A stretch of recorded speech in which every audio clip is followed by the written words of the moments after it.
में previous video में हमने ट्रिगोनोमेट्री क्लास 10th का 8.1 का 1 to 5 क्वेश्चन डिस्कस किए थे। आज हम क्वेश्चन नंबर 6 करने जा रहे हैं, जिस क्वेश्चन में अक्सर बच्चे कंफ्यूज रहते हैं। इसको हम ये क्वेश्चन है angle A and angle B are acute angles of a triangle such that cos A equal to cos B then so that angle A equal to angle B। इस क्वेश्चन को दो वे से किया जा सकता है, लेकिन एक वे है वो कहीं ना किसी बुक में नहीं लिखा हुआ है, ये मेरे दिमाग का पर्सनल ओपिनियन है, वो भी मैं आप लोगों के साथ शेयर करना चाहता हूँ। यहाँ दिया हुआ है cos A equal to cos B और angle A angle B acute angle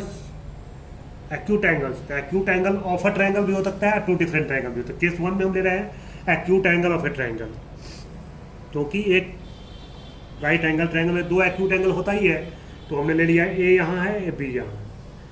तो बोल रहा है cos A is equal to cos B।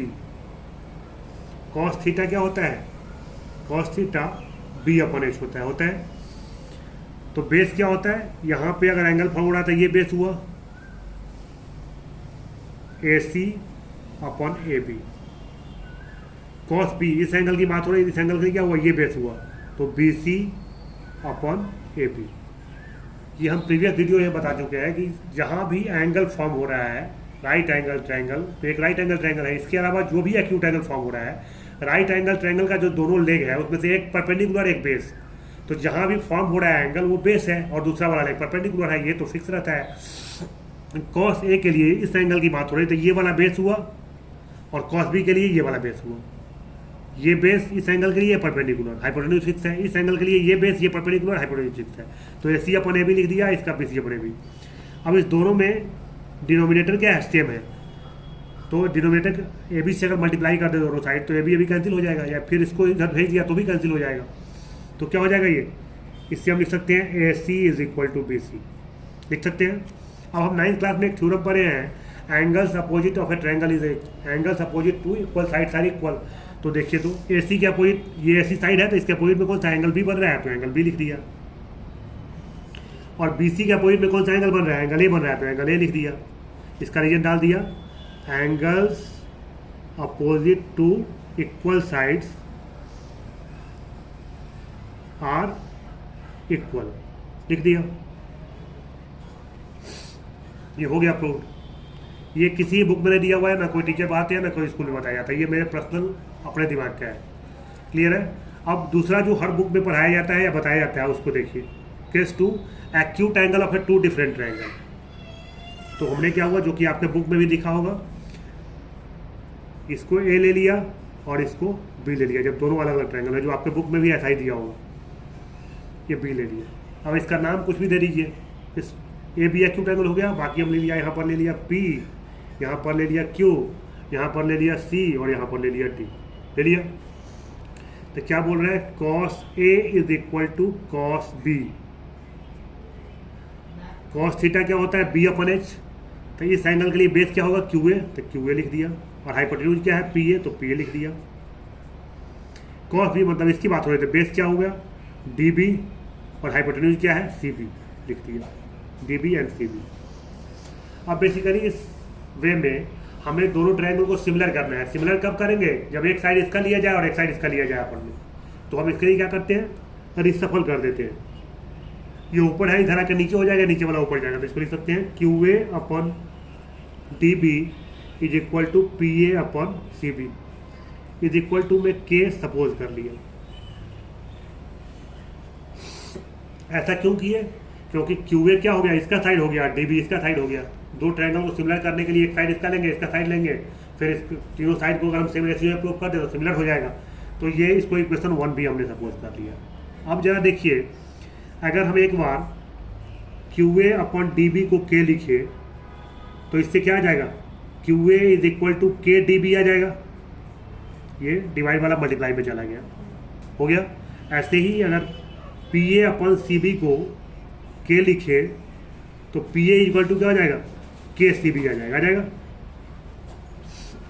अब हमको क्या करना है? देखिए, इस ट्रायंगल में हमारा QA और PA का यूज हो रहा था, इस ट्रायंगल में DB और BC का यूज हो रहा था, तो हम थर्ड साइड निकालने की कोशिश करते हैं।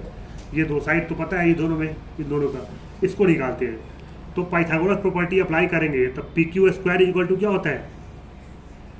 बेसिकली ये दोनों के स्क्वायर का सम इसके इक्वल होगा, तो ये निकालने के लिए क्या करेंगे, इसमें से इसको माइनस करना पड़ेगा। तो क्या होगा, P Q square is equal to P A square minus Q A square होगा।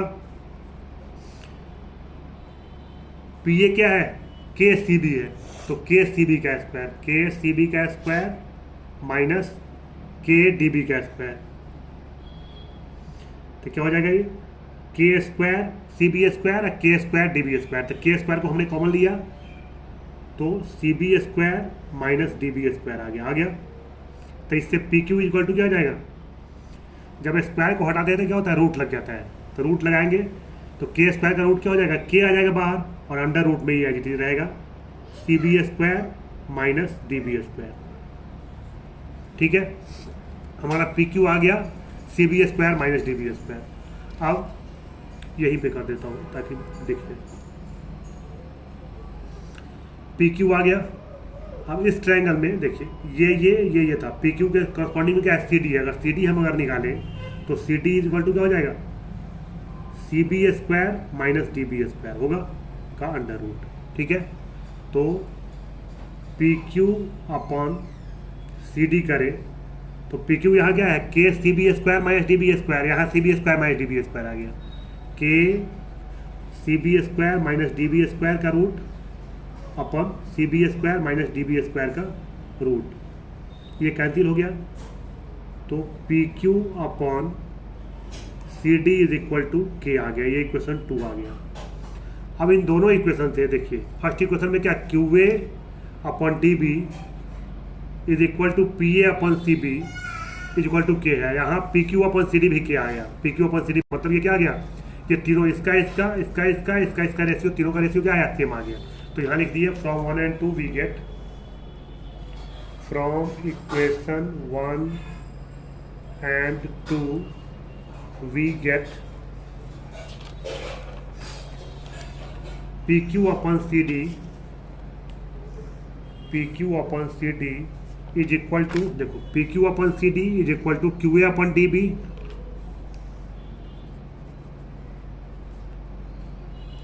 Is equal to P A upon C B, P A upon C B is equal to के।